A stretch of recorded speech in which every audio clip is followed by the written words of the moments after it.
I'm having fun, and that's all that matters. Please come with me on this journey because I forgot to turn off time lapse on my clip paint, and this is a good enough excuse to make a good old long video. Here we go. These are in no order. I worked on these, skipped ahead. I worked on some of these during a live stream. Again, I forgot to turn off the speed paint, the time lapse feature on clip paint, which, God bless, it made this video, so I'm not completely mad. I'm just confused. Why didn't I turn it off?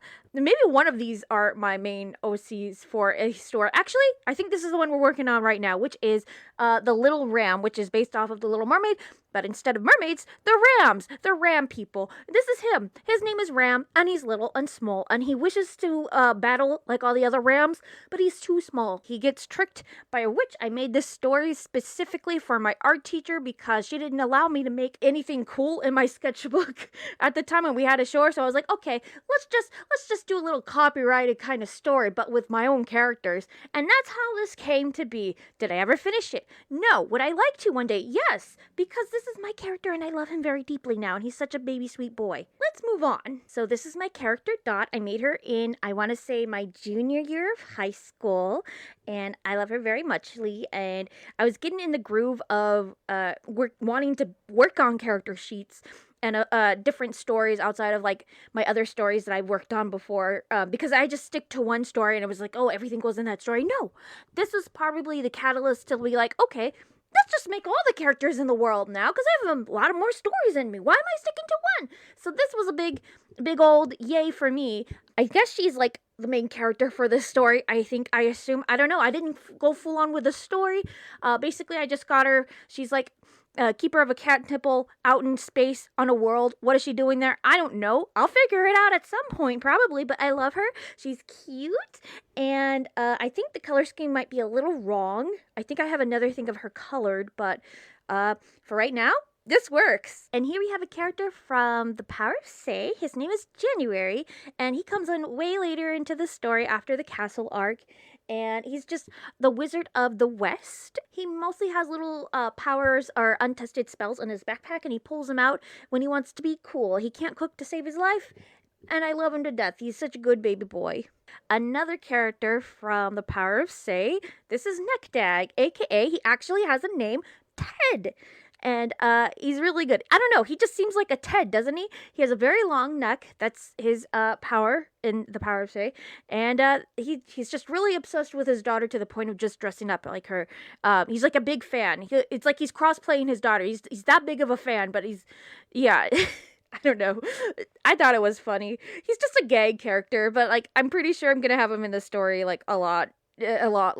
So here's a character from When Wish Roses. Her name is Maple. She supports the villain side of the whole story, and she wants to get out. So she's gonna be like a bad guy redeemed to be good, but she's kind of naive. She thinks she's working for the good guys, so it's kind of like that. I love her. She thinks she's a magical girl, and she's just the sweetest little sweetie ever. And she loves Lolita fashion or J fashion. But she has to work around it because she doesn't have a lot of money, you know? She's like a little girl. She's like, I think 11 or 10. I'm not quite sure. But she thinks she's a magical girl. She thinks she wears Lolita. It's probably something from like Target that is adjacent to that. I don't know. So here we have Captain Blue, and I still don't know if I want to go with that name or not. This is probably a character I haven't fully developed a lot, but it's from the what series do I have this in? Space Sugar. I'm not even sure if that's the real name. It's been a hot minute since I worked on this because before the Fourth Unseen reboot, I was just like, let's work on this, but I changed my mind and went full on. Let's go to the Fourth Unseen, and I'm kind of happy I did. But this was left on the back burner. This poor guy. He is a captain of a ship. I know that much. He turns into a rabbit. I didn't put that in the description of his description, but you know, I think this just adds the fun. Why is there a little rabbit there? It's because he turns into him. I'm not really certain if I like the color palette I chose. I'm not even sure if I'm gonna show it here. I probably will, but he's fun. The story.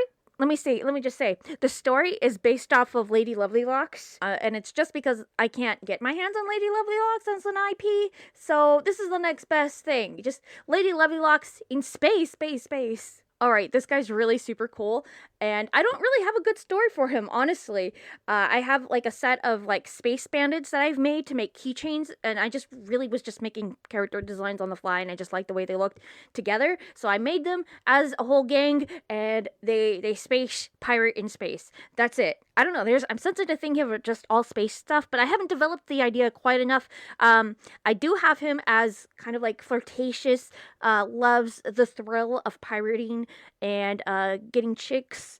That's just him, and he has a gun. I don't know. He was cool. I like him. So here we have Heather from Moonlight Saga, and I believe she was in the second rendition, and I put that story into the Seven Seas manga contest like a million years ago. Of course, I didn't win anything, and they didn't choose anybody to begin with, but whatever.